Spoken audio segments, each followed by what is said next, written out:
সোনামণিরা, তোমরা কেমন আছো? আজকে আমরা কি শিখবো? আজকে আমরা শিখবো স্বরবর্ণের অক্ষরগুলি। স্বরবর্ণের অক্ষরগুলি কি কি বলতো? প্রথমে কি স্বরেয়। স্বরেয় লিখতে গেলে কি করতে হবে? প্রথমে একটা মাত্রা দিতে হবে, এটাকে বলে মাত্রা। মাত্রা দিয়ে আমরা এখান থেকে একটু নিচে এভাবে এনে এভাবে এভাবে দিয়ে এভাবে দিয়ে উপর দিয়ে তুললাম, কি হয়ে গেল? স্বরেয়। স্বরেয়র পরে আমরা কি লিখবো? স্বরেয়া। স্বরেয়া লিখতে গেলে কি করতে হবে? আগে স্বরেয় লিখতে হবে। তাহলে স্বরেয় লিখতে গেলে আগে মাত্রা দিলাম, তারপরে এভাবে নিয়ে এভাবে স্বরেয় লিখলাম আগে, তারপর এভাবে একটা আকার দিলাম। আকার কিভাবে দিতে হবে? একটু বাঁকা করে এভাবে এনে তারপরে এভাবে দিলে স্বরেয়া হয়ে গেল। তারপর আমরা কি লিখবো? রস্বই। রস্বই লিখতে গেলে কি করতে হবে? রস্বইয়ের মাত্রা আছে, মাত্রা দিতে হবে। তারপরে এখান থেকে মাছ থেকে এভাবে এনে এভাবে লিখতে হবে। তারপর এখান থেকে উপর দিকে তুলতে হবে এভাবে রস্বই। রস্বইয়ের পরে আমরা কি লিখবো? রস্বইয়ের পরে আমরা লিখবো দীর্ঘই। দীর্ঘই লিখতে গেলে এভাবে দিয়ে মাত্রা দিলাম, তারপরে এভাবে একটু গোল করে এভাবে এনে এভাবে গিয়ে এভাবে, তারপর এভাবে সুন্দর করে তুলে দিলাম, হলো কি দীর্ঘই। দীর্ঘের পর আমরা কি লিখবো? দীর্ঘের পরে কি বলতো? রস্য। রস্য লিখতে গেলে আগে আমাদেরকে কি করতে হবে?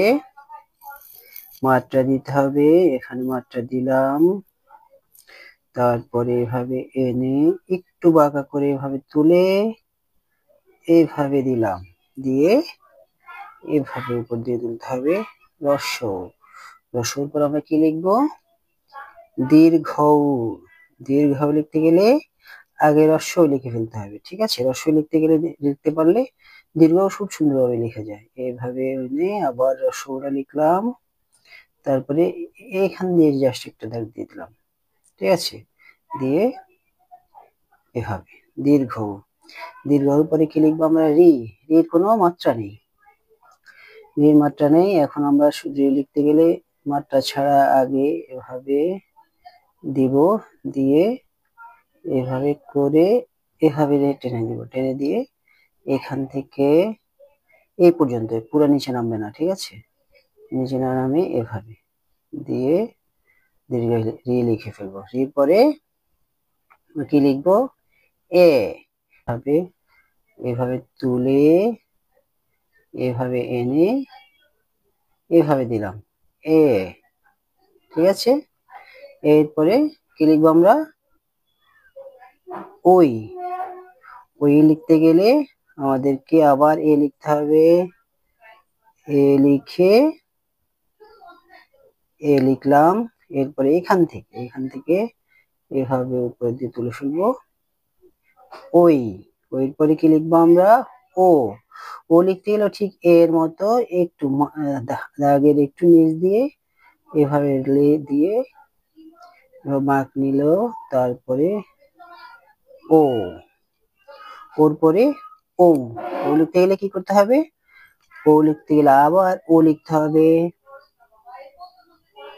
ও লিখলাম, ওরপর কি করতে হবে? এই যে এখান থেকে এই যে থেকে বাগা থেকে এভাবে সুন্দর করে উপর দিকে তুলে ফেললাম ও, ঠিক আছে? সুন্দর করে আমরা কি লেখা হয়ে গেল? স্বরেয় থেকে ও পর্যন্ত লিখে ফেললাম। এটা হচ্ছে স্বরবর্ণ। স্বরবর্ণে কয়টি অক্ষর বলতো? স্বরবর্ণে 11টি অক্ষর। তাহলে আমরা 11টি অক্ষর লিখে ফেললাম। এখন সুন্দর করে আবার বারবার লিখবা, লিখলে তোমার এই লেখাগুলো সুন্দর হবে, ঠিক আছে?